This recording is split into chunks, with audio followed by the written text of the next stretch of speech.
తెల్లవారే వెలుగు రేఖలా పచ్చ పచ్చ పచ్చి మట్టి బొమ్మలా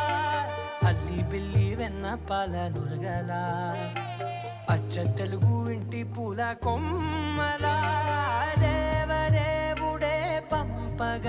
ఇలా దేవతే మా ఇంట అడుగే పెట్టెనంట బ్రహ్మ కళ్ళలో కాంతులే మా అమ్మలా మా కోసం మళ్ళీ లాలి పాడేనంట.